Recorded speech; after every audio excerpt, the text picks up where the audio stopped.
Chers amis, bonjour. Nous sommes heureux de vous retrouver sur la télévision du Mahon Meir. Et quel plaisir aujourd'hui, si ce n'est celui de recevoir mon ami, le Rav Yosef Ben Shushan. Yosef, shalom. Shalom, Roni. Nous sommes d'autant plus heureux qu'aujourd'hui, le sujet va nous intéresser à tous, non pas un tant soit peu, mais énormément, car nous allons parler de cet Haftara dans le Shabbat de Para qui vient cette semaine nous entretenir de ce chapitre dans Yecheskel, le chapitre 36, où il sera question de sanctification, de réparation de la souillure, de l'impureté. Et mon cher Yosef, ce verset que j'ai préparé devant moi, je sanctifierai mon grand nom, qui a été profané parmi les nations, que vous-même avez outragé parmi elles. Et les nations sauront que je suis le Seigneur. C'est au chapitre 36, verset 23. L'Haftara que nous allons lire ne concerne pas simplement la purification de l'individu, comme on aurait pu penser religieusement, mais de celle de la nation entière, c'est-à-dire où la fin de l'exil voudrait signifier une forme, mais formelle celle-ci, de purification, de tahara. J'aimerais à ce propos t'entendre parce que personnellement, ce que je viens de te dire m'interpelle énormément, parce qu'en fin de compte, je ne peux pas lire Yecheskel autrement que en étant presque dans la vision du prophète, où cette vision est collective, nationale, mais pas du tout individuelle. Si on revient un petit peu en arrière, les versets décrivent le peuple d'Israël qui va en décadence morale totale, et donc Dieu n'a pas d'autre issue pour le remettre sur pied que de l'envoyer en exil. Et c'est un remède virulent. Mais il s'avère que ce remède virulent pour le peuple d'Israël porte préjudice à Dieu lui-même.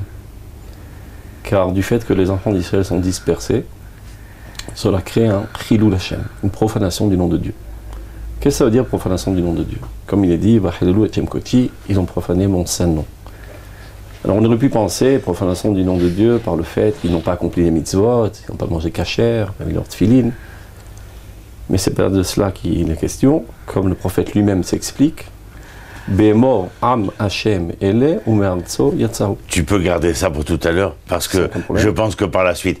La question qui m'intéressait de ton côté, c'est de dire que lorsque nous parlons de purification, on a toujours l'impression, dans le dialecte religieux, de la personne dans la personne au singulier qui doit être purifiée. Et en lisant Yecheskel, comme la plupart de nos prophètes, on a l'impression, on n'a pas l'impression, mais on apprend qu'en fin de compte, et cette purification concerne d'abord et avant tout, où Dieu est intéressé, bien sûr par la purification de l'individu, mais le Tanar dans son ensemble traite de cette purification nationale. Et c'est cela que je voudrais que tu abordes dans ce début d'Yecheskel, avant que nous revenions à ce que tu voulais dire précédemment, c'est cette relation au Klal Israël dont il est question. C'est tout à fait évident. Le chapitre ne parle que de la dimension nationale, pour celui qui sait lire normalement le texte.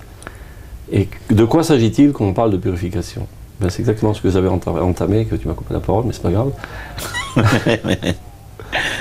Le peuple d'Israël a été exilé. Et il n'y avait pas le choix. Pour reconstruire en lui une conception plus profonde, plus spirituelle, il avait besoin d'être exilé de sa terre, de toute approche matérielle. Mais de ce fait, du fait qu'il est exilé, les peuples de la terre montrent du doigt le peuple d'Israël. Ils disent, voilà donc le peuple de Dieu, il a été écarté de sa terre. Et cela crée un athéisme dans l'humanité entière. Car ce sacré bon Dieu, qui se prend pour le maître du monde, n'est même pas fichu de garder ses enfants à la maison. Aujourd'hui, on approche des élections. Imaginez qu'un des candidats qui voudrait être le Premier ministre dit « je suis capable de gérer la nation ». Et quand on va analyser ce qui se passe chez lui à la maison, il a un enfant qui traîne dans les poubelles, et l'autre qui est drogué, et l'autre qui a quitté la maison depuis bien longtemps. Donc on va dire « mon pote, tu prétends gérer la nation, tu n'es même pas fichu de gérer tes enfants. Donc tu te prends pour le bon Dieu, le maître du monde, tu n'es même pas fichu de gérer ton propre peuple. » Donc cette situation même est une profanation du nom de Dieu. Donc c'est vrai que Dieu n'avait pas le choix pour nous purifier de nos péchés gravissimes, comme l'idolâtrie, le meurtre, comme c'est précité, que de nous exiler. Mais nous aimant tellement, il est prêt à se porter préjudice à lui-même par ce remède qui est virulent. Maintenant, jusqu'à un certain temps, jusqu'à qu'on en arrive à une situation où, entre guillemets, Dieu ne peut plus supporter cette honte et cette profanation. Donc, Veki dashti etchemi agadol ashichilaltem bet Israël. Je vais sanctifier mon saint nom que vous avez profané parmi les peuples. Par le fait même que les peuples disent, voilà donc le peuple de Dieu qui a été exilé. Quand tu parles de profanation, et je pense que c'est intéressant pour nos téléspectateurs de signifier cela, bien avant que l'événement que tu signifies ici, qui se passe en exil, bien avant, lorsque nous fûmes en Israël, voilà que les enfants d'Israël vont agir de manière inacceptable. Et ce qui est intéressant, et j'aimerais ton avis là-dessus aussi, bien entendu, c'est que nous avons la nette impression que l'inacceptable, que ce soit au premier temple qui nous concerne, puisque Yéhezkel, rappelons-le pour ceux qui ne le savent pas, est un prophète qui a été oint prophétiquement en Eretz Israël, mais qui a prophétisé en dehors d'Eretz Israël, à la même époque que Yirmiyahu, qui est en Judée à ce moment-là. Et il se trouve prophète presque un peu plus d'une dizaine d'années avant la destruction du premier temple. Mais comme je le disais à l'instant, la nette impression que ce qui va générer l'exil, le déracinement total, et comme tu l'as dit, par la débauche, par l'idolâtrie, par le meurtre.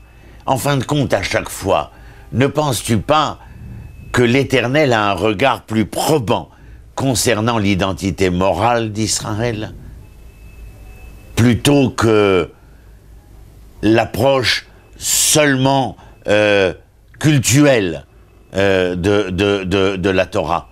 Est-ce que dans ce que nous voyons au premier et au second temple, mais au premier temple, comme je le dis maintenant, où l'Éternel a un regard, comme les prophètes d'ailleurs, qui viendront remettre en cause Israël continuellement vis-à-vis de l'appréciation de cette idée morale, c'est-à-dire de leur manière d'être, de leur conduite. Comme le dit le texte, ils l'ont souillé par leur conduite et par leurs œuvres, comme la souillure de la femme impure, et là il y a une métaphore. Mais peu importe, il y a une conduite, une œuvre. Alors, l'Éternel tient d'abord à voir chez ses enfants cette stature, cette dimension d'identité morale. Évidemment. Tout le rôle du peuple d'Israël est d'être l'exemple moral pour l'humanité, pour drainer l'humanité entière vers un niveau de morale souhaitable par Dieu. Donc, si le peuple d'Israël ne se comporte pas de la sorte, il n'a plus de raison d'être sur sa terre. Alors Dieu n'a pas de choix que d'éradiquer totalement l'État d'Israël et de tout remettre à zéro. Ça veut dire cette dimension collective qui est censée avoir une influence universelle ne remplit plus son rôle. Donc les individus doivent être éparpillés et être réasticotés un par un pour reformer finalement ce moteur qui est censé drainer l'humanité. Mais comme je l'ai dit tout à l'heure, et je reviens au sujet, bien que tu me coupes pour la deuxième fois la parole, mais c'est pas grave, parce que c'est l'essentiel du Pérec, finalement, le fait qu'ils ont été dispersés, ça porte encore plus préjudice au projet divin. Parce que ce qui nous intéresse en fin de compte, c'est vrai qu'on doit purifier les Juifs, mais l'essentiel, c'est d'élever l'humanité entière à la connaissance de Dieu. Et tant que le peuple d'Israël est dispersé, il n'y a pas de reconnaissance de Dieu. Donc, la suite du chapitre. Je sanctifierai mon nom. Et comment je le fais? Tout simplement, en vous ramenant sur votre terre. Il faut comprendre que ce retour des Juifs en Eretz Israël n'est pas seulement une transplantation géographique, mais ça nous fait rentrer dans une nouvelle ère historique. Le peuple d'Israël qui revient sur sa terre, en fait, c'est la reconstitution de ce corps national juif. Ces cellules qui constituaient ce peuple ont été effritées en petites miettes et jetées en exil. En d'autres termes, l'exil du peuple d'Israël, c'est la mort du peuple d'Israël. La Shekhina, qui est l'âme collective du peuple, qui se trouvait intégrée dans le peuple, s'est élevée au ciel, et ce corps s'est retrouvé mort, sans âme. Non seulement mort et sans âme, les cellules qui constituaient ce corps ont été effritées et dispersées aux quatre coins du monde. En d'autres termes, c'est la fin du monde. Le cœur arrête de fonctionner, l'organisme universel arrête de fonctionner, c'est congeler l'histoire. Donc, pour faire continuer le déroulement de l'histoire, il faut rapporter, rassembler toutes ces cellules, reconstituer ce corps. Et c'est ce qu'on dit tous les jours dans la Tfila, Mekabetz Nitre Amo Israël, Marzir Shechinato Letzion. Tous les Juifs qui se ramènent en Eretz Israël ne font que reconstituer ce corps national pour finalement que la Shechina réapparaisse en lui et qu'il puisse avoir une influence universelle. Et ceci, c'est un processus à longue échéance. Donc on revient, d'abord c'est les aspects corporels, c'est ce qui s'appelle Mashiach ben Yosef, et après la suite de Pasuk. Vezarakti alechem ma'im teorim utehartem. Je verserai sur vous des eaux purificatrices et vous vous purifierez. De quoi s'agit-il? Évidemment, ce n'est pas de se prendre une douche en arrivant à l'Aude. L'eau est le symbole de la Torah. Un nouvel enseignement de Torah doit apparaître dans le peuple d'Israël. De quelle Torah s'agit-il? Comme il est dit dans le prophète, vous puiserez de l'eau avec allégresse des sources de la délivrance. Et la traduction en araméen, à cette époque-là, vous recevrez un nouvel enseignement des tzadikim de la première ligue, les plus grands tzadikim. Des nouveaux tzadikim qui seront des messagers divins pour donner un nouvel enseignement au peuple d'Israël qui va les faire relever à une nouvelle sphère. Et ça nous fait pénétrer dans une nouvelle ère historique. Et ça ne suffit pas.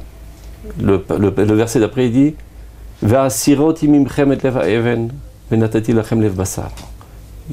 une intervention chirurgicale. Je vous enlèverai ce cœur de pierre, un cœur impénétrable à la parole divine, et je vous donnerai un cœur de chair pour pouvoir intégrer en nous le message divin, le vivre de manière pleine. Et ce n'est qu'alors qu'on arrive à une situation de purification de l'individu. Donc, on a été exilé d'Israël parce qu'on était impur à l'échelle individuelle. On est envoyé en exil. On a été purifié à un niveau minimum qui nous permet de reconstruire notre dimension nationale. On arrive en Eretz Israël et là il y a une intervention divine par l'intermédiaire de messagers divins qui sont les géants de la Torah d'Israël, qui comprennent la dimension de la renaissance nationale et qui sont illuminés à la lumière de la Torah de la Kabbale, comme le Rav Kook en l'occurrence, et qui viennent enseigner la véritable Torah telle qu'elle l'était avant notre destruction. C'est de cela qu'il s'agit.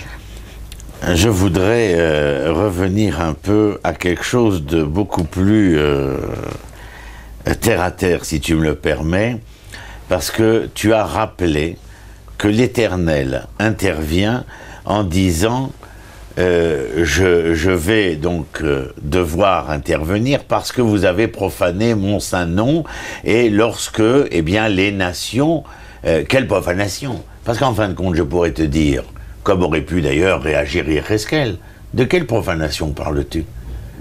Ils sont en Chutz La'aretz, ils mettent les tfilines, ils mettent les talit, ils font Shabbat, elles allument leur néroth, elles font attention et préservent leur état de pureté. Enfin, tu vois bien ces individus qui s'efforcent envers et contre tout de préserver la religion. Alors, en quoi a-t-il profané? Et le texte lui-même vient répondre parce qu'il dit, et tu l'as rappelé, que les nations viennent et le montrent, et les Hamachem, voici le peuple de l'Éternel. Et qu'est-il écrit par la suite? Et de sa terre ils sont sortis. C'est donc que le seul fait d'avoir été l'élément par lequel le divorce a été prononcé, qui est remarqué par les nations, lorsqu'elles viennent aujourd'hui, et qu'elles te disent à toi, Yosef, ou à moi, Reni, lorsque nous sommes avec l'uniforme, au Liban il y a 30 ans, attention, Yosef et Reni, vous ne pouvez pas tirer comme ceci ou comme cela. Vous ne pouvez pas agir militairement comme ceci ou comme cela.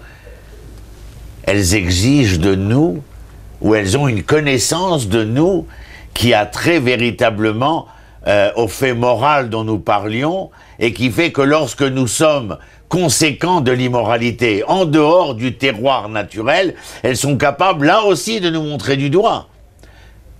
Est-ce qu'elles... Israël, pour elle, c'est l'espérance du monde? Sans aucun doute.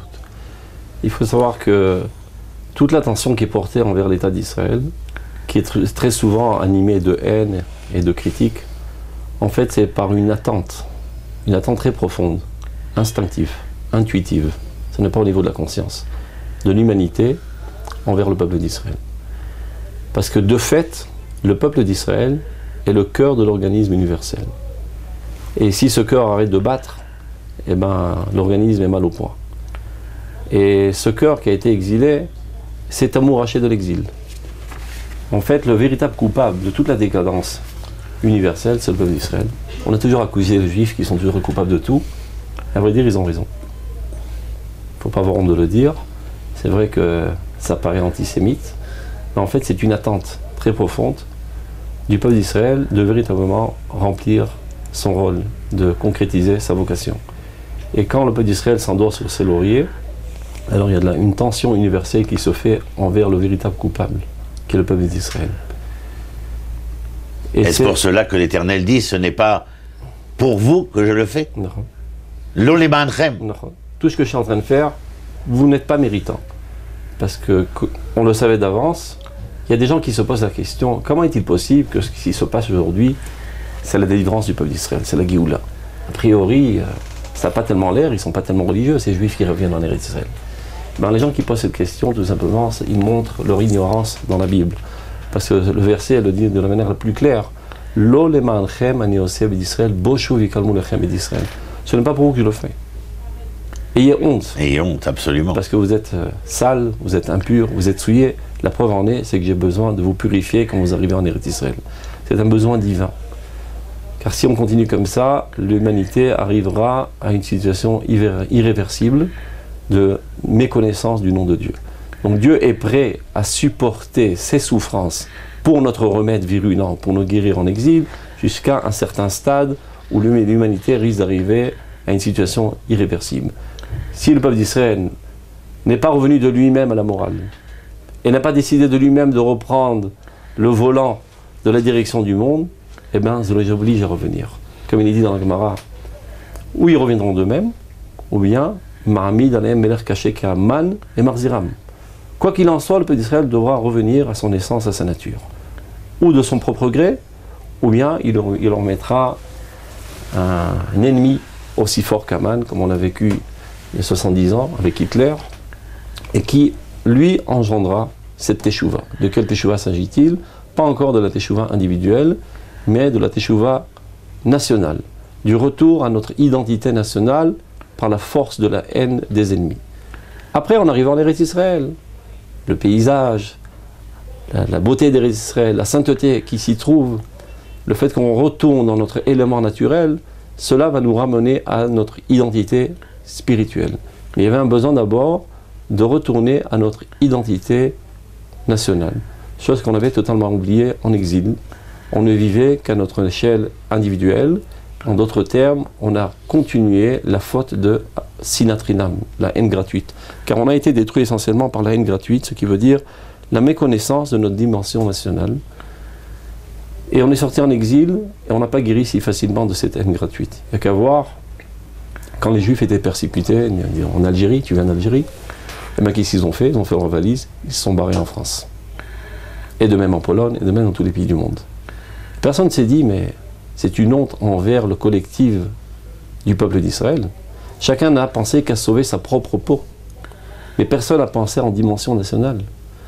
Ce n'est qu'il y a environ 100 ans, avec le processus du sionisme, dont Herzl s'est pris à la tête, qu'il y a une teshuva nationale, que le peuple d'Israël commence à s'aimer, à avoir un amour propre. Alors à partir du moment où les individus commencent à comprendre la dimension nationale, commencent à être prêts à donner de leur vie et de leurs efforts pour la dimension nationale, on revient à Avatrinam. Cet Avatrinam est le fondement nécessaire pour notre résurrection nationale. C'est-à-dire qu'en fin de compte, ce qui nous est arrivé est un véritable divorce, et que lorsque nous revenons, il s'agit de permettre à la terre si féminine, puisqu'en hébreu elle est féminine, et au peuple si masculin, comme les lobes d'ailleurs, d'être capable de reconjuguer les verbes de leur histoire dans un même temps et à la même personne, Et lorsque cette conjugaison se fait à bon escient, elle doit être capable de révéler une véritable conjugalité, comme celle du couple, c'est-à-dire où le nous est probant. Et je crois qu'après tout ce que tu nous as présenté aujourd'hui, eh bien, nous sommes à même de commencer à voir, à entendre, à comprendre les fruits de la passion de cette conjugalité.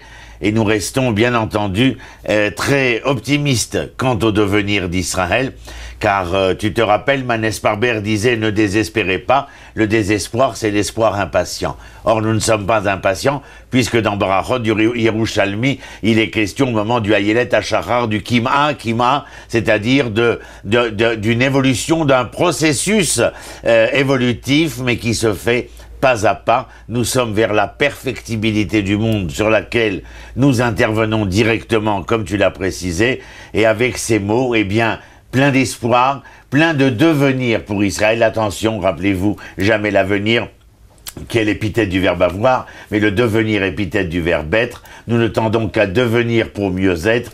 Eh bien, Arav Yosef Ben Shushan, merci d'avoir été avec nous.